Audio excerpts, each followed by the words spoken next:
Alright, so a lot of the video I had originally about this got deleted. So really quickly, this is an Heirloom belt buckle with a belt that matches very well.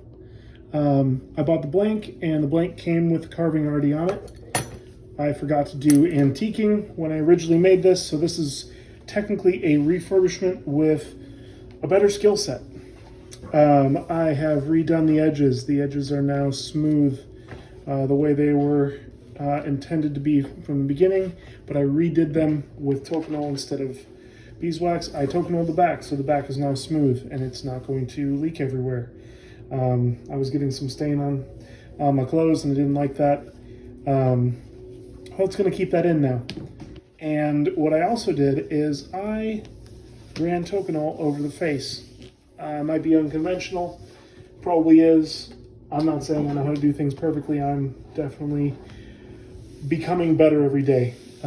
So this is a project that is becoming better. Now, what I am going to do is, this is the last step before assembly, is I'm going to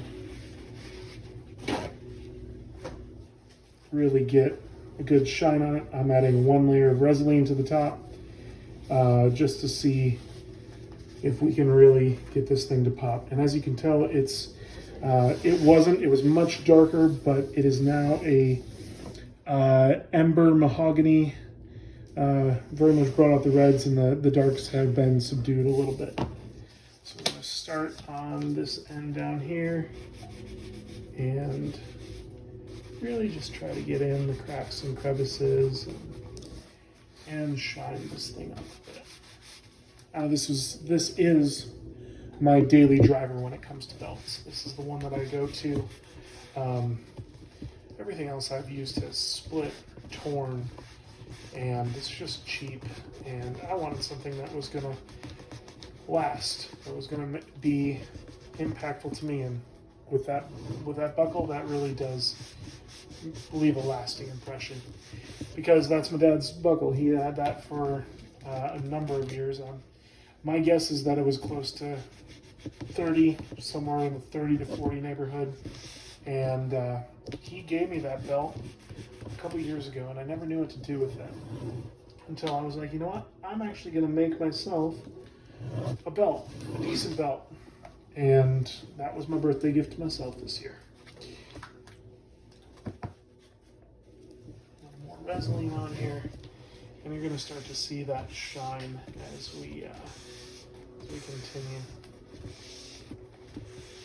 And it's funny because a lot of this, we're just shining the top layer. Some of those deeper places aren't quite getting covered, but the nice part about this is that it will soak in, so I'm not entirely worried about it. Part of getting in deep is just so that this really gets a good coating on it and really gets that shine quality that we're looking for. And the reason I'm using this is because it evens out the coats when it comes to Vaseline. You don't want too much in one place and then not enough in another. That can also lead to discoloration or in color variation. As you'll probably have noticed, a lot of what I do isn't necessarily uniform. There's sometimes nicks or little things. When I do work that I'm going to send out, I do try to be as excellent as possible with it. Don't hear what I'm not saying. But what I am saying is that when it's for me, I like character in my pieces. If I mess up, it's not the end of the project. It's not, going and finding a new blank somewhere or anything like that. It is, you work with what you got, and you learn how to do things, and you're getting better at your skill every single day. So there might be tiny imperfections. And the fun thing about leather is that is exactly how you know something was handmade, is that there are imperfections in it. You roll something through a machine, and a machine can process things all day long, and it's identical 100% of the time, and it's lifeless.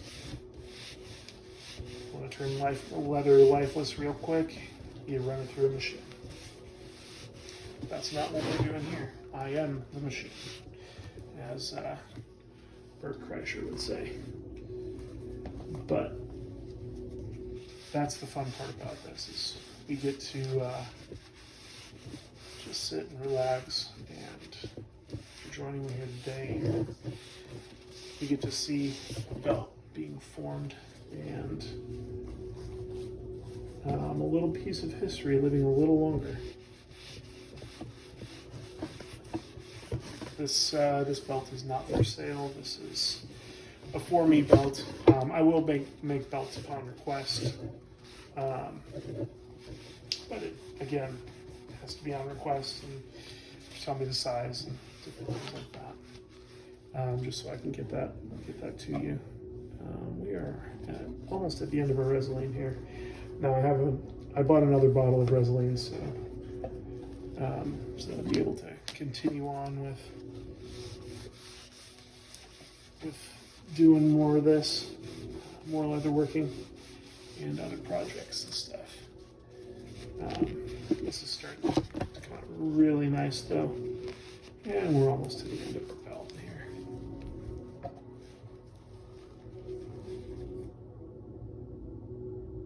Get a little bit of it in there, soak it up.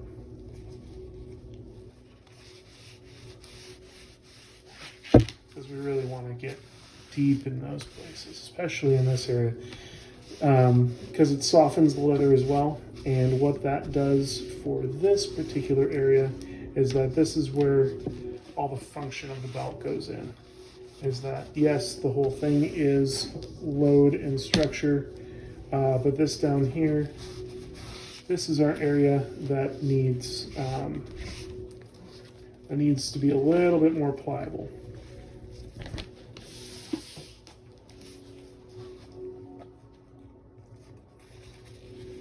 Switch it out here,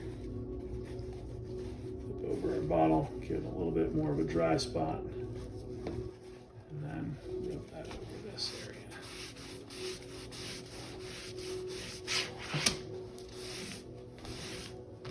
As you see with the end here, I'm just pulling.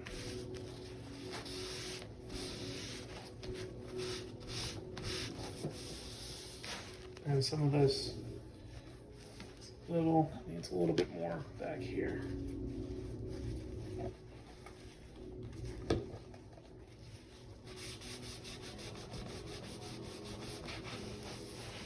you're going to notice is that shines up really, really well. So our final product's going to be something that I'm going to enjoy wearing. And there was several other things that we had to do. I didn't bevel the original piece of leather, and because I didn't understand beveling, I believe I forgot to bevel that one, and it wasn't as important as it is now. So if you don't know what I'm doing right now, I'm just cleaning out these belt loopholes just to make sure that we don't have any excess anywhere. And that just makes sure that everything kind of stays clean, and it's going to look well worn in, well used, because it already has been. This has been a belt for a couple months already. So there we go. All right, now it's time to flip it around, take a good look at it. Gloves, make sure that everything is put away. And as you can see, I have already bent this over. It's been used, and now it stays in the stretch position, so when you turn it this way, you've got all the little folds in it. And that's because we need to be putting the belt and the buckle. But first, the keeper. You gotta put the keeper on. Now this I bought as well. So all these pieces are store-bought, in the sense of, like, I bought them, but I am assembling them. I stained them, and I'm putting that belt on, that buckle on wrong. So insert and then put the tab underneath. So it comes from the bottom and over to the top, and then you can flip. Now, the important part is to get this keeper directly dead in between those two studs. So when they snap together, there we go, that's it. And that is a beautiful belt.